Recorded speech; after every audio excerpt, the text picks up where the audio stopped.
passed easily because that's going to help corporations. But, this effort to make our social safety net more robust, in my opinion, didn't go nearly far enough.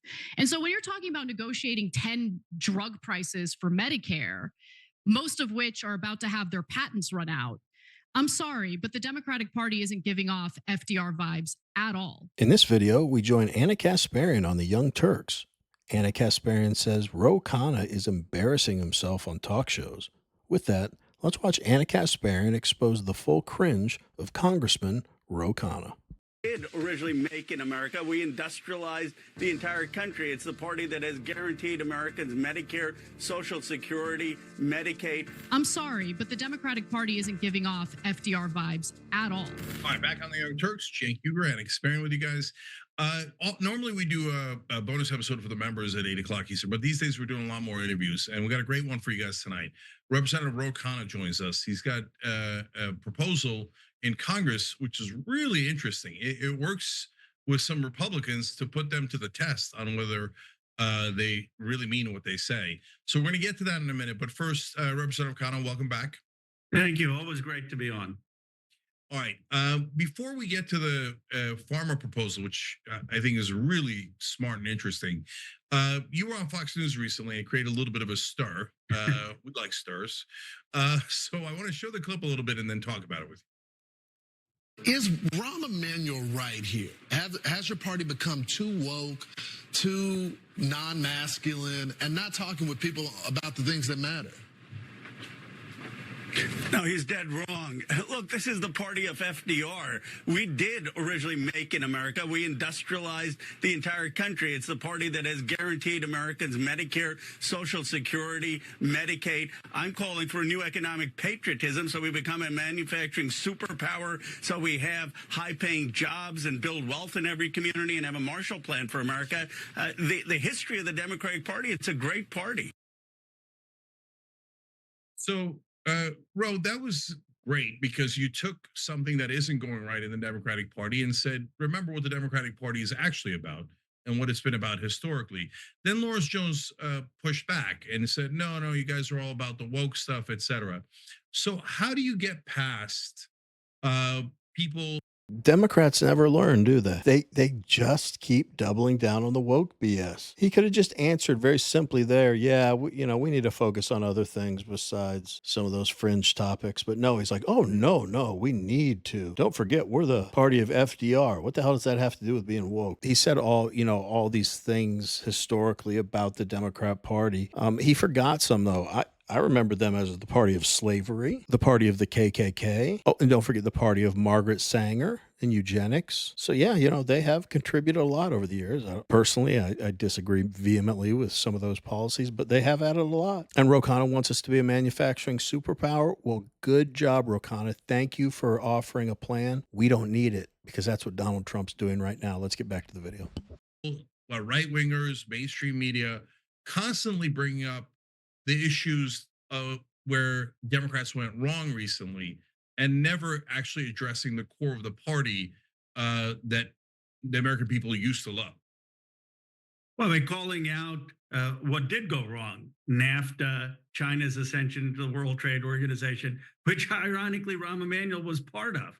The part of the Democratic Party that was working was FDR, Johnson, Kennedy's call for Social Security, Medicare, Medicaid, for building things in America, for having unions and collective bargaining, for having high wages, for making sure that we were leading in industries across the nation. And I think we need those values, but applied to modern times for our party to have a robust economic vision of development in every community, making sure we actually deliver this time on a living wage, on paid family leave, on childcare, and that we are committed to those priorities. And we call out some of the absurdities. I just did this morning in San Francisco. It had this policy of grading on equity where everyone over 80% got an A and anyone over 40% got a C.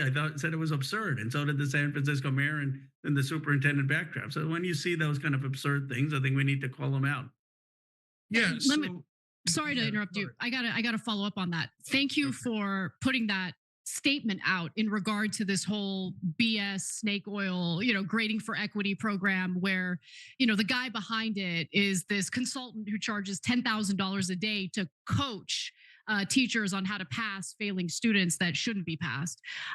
Because I do think that those types of acts are associated with the Democratic Party and people are sick of it. And so, I hear what you're saying about the history of the Democratic If you like watching videos like this one, like and subscribe. We'd really appreciate it. Let's get back to the video.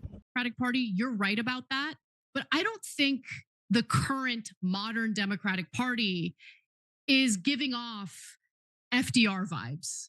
You know what I'm saying? Especially when you look at the past administration. Sure, Biden did pass some important bills, but there was a lot of nickel and diming happening. And I remember the decoupling of the, physical infrastructure from the social infrastructure, meaning the social safety net in his Build Back Better plan. And what we expected to happen did happen. The public, or I should say, the physical infrastructure bill passed easily because that's going to help corporations. But, this effort to make our social safety net more robust, in my opinion, didn't go nearly far enough. And so when you're talking about negotiating 10 drug prices for Medicare, most of which are about to have their patents run out, I'm sorry, but the Democratic Party isn't giving off FDR vibes at all. There might be a few Democrats who still believe in that mission and that identity, but the whole of the Democratic Party doesn't give off that vibe at all. Well, I co-chaired Bernie Sanders' campaign, and that wing, I believe, explicitly takes inspiration from the Economic Bill of Rights of FDR, and then we should take inspiration from his vision for production of actually investing in communities and factories and building a workforce. So I agree with you. There were missed opportunities with Biden, and we discussed this, Cenk and I, and I know with you on this show. I mean, we should have delivered an increase in the minimum wage. I called for firing the parliamentarian then. They said that was crazy. Now the Republicans are talking about firing the parliamentarian. They are obsessed with increasing the minimum wage. If they did that at some point, I think it would gain them some short-term goodwill, but I'm not going to get into all the basics as to why raising the minimum wage is just a dumb idea. But I think it would get them maybe some short-term goodwill. I don't think people forever would be like, we're voting Democrat from now on because they raised the minimum wage. I think they always quote that a lot of the country is in favor of it or something, but I think the issue is like on the second page of the list of important things to the American people. So who cares? Let's wrap up the video. That was the biggest miss when we had the majority in the House, the Senate, the presidency, and we could not increase wages in this country. We could not get a paid family leave bill passed. We did nothing for childcare. But there is a group of folks in the party committed to that. And we're also committed to having the highest priority, the economic independence and security of Americans across this country, both in terms of creation of high jobs and securing education, childcare, healthcare. And that, I think people will be able to sense that the urgency, the commitment, the record of fighting for that. And we'll see now if that wing of the party is ascended finally or not. Yeah. So, you're pushing the populist plank within the House. Yesterday, Representative Gil Cisneros signed it, and he's more of a moderate Democrat. So the core economic populist proposals in the Democratic Party are deeply popular. They're popular with the American people. They're popular within the Democratic Party. So that's encouraging.